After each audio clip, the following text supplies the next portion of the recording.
You know, for billions of us, the day doesn't really get started until that first cup hits. Whether it's coffee, tea, an energy drink, caffeine is this global ritual that pretty much powers our entire world.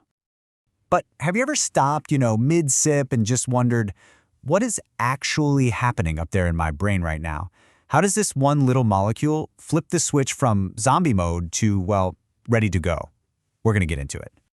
And seriously, it is not an exaggeration to say that caffeine is the most widely consumed psychoactive substance on the planet. It's this fascinating habit that connects cultures all over the world. But the real story? Well, that's a chemical story that happens inside all of our heads. Okay, so to really understand caffeine, we first have to meet the chemical it's basically designed to outsmart. So let's get introduced to a really crucial molecule in our brain's daily rhythm, a little thing called adenosine.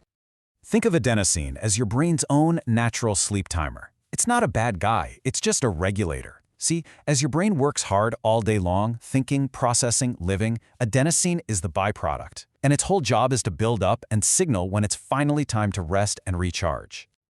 The whole process is actually pretty simple and kind of elegant. From the moment your eyes open in the morning, your adenosine levels start to climb. The more you think, the more your brain works, the faster it builds up. By the end of the day, enough of it is accumulated to hit a certain threshold, and that's when it sends out that unmistakable signal, drowsiness. And this is where our main character, caffeine, enters the scene. Now, caffeine's power isn't about creating energy out of thin air. Nope. Instead, it pulls off this brilliant active deception. So here it is. This is the secret. On a molecular level, caffeine looks incredibly similar to adenosine. It's a near-perfect chemical disguise, and that disguise allows caffeine to fit into the exact same keyholes or receptors that adenosine uses in the brain. So when you drink that coffee, caffeine molecules just race up to your brain and they park themselves in those adenosine spots. They don't turn anything on or off, they just sit there. They physically block adenosine from docking and delivering its, "Hey, you're getting tired" message. A great way to think about it is like this. It's like putting a cork in a drain. All that sleepiness-inducing adenosine, it's still floating around in your brain, but it's got nowhere to go. The signal to slow down simply never gets delivered. But just blocking the sleep signal? Oh, that is only the beginning. That one little action sets off this fascinating chain reaction, a chemical domino effect that unleashes other powerful stuff in your brain.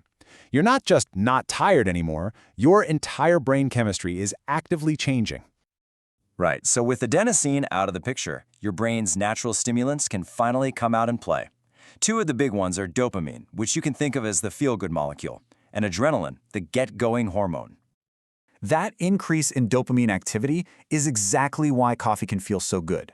It's what gives you that sense of well-being, that little mood lift, and the motivation to actually go tackle your to-do list. It's like your brain's own reward system just got a little nudge. And at the same time, caffeine triggers a small release of adrenaline. Now, this is your body's fight-or-flight hormone, and it's responsible for that physical jolt, the slightly faster heart rate, the sharpened attention, that feeling that makes you physically alert. And this whole chemical cascade leads to real, measurable benefits. Yes, studies have confirmed that for a lot of people, caffeine can genuinely enhance focus, it can boost certain parts of your short-term memory, and give you that noticeable lift in your mood. But of course, what goes up must come down.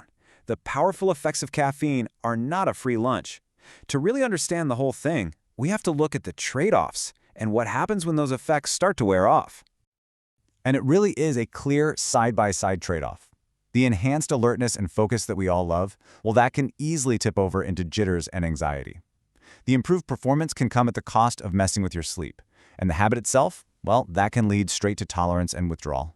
So here's how tolerance develops. Your brain is smart. It figures, hey, my adenosine receptors are constantly being blocked. So what does it do? It just builds more of them to try and catch that sleep signal. And that is why over time, you might find you need more caffeine to get that same initial kick.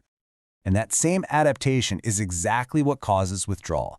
If you suddenly stop taking caffeine, you've got all these extra super sensitive receptors just sitting there wide open. They get flooded with your normal amount of adenosine and bam!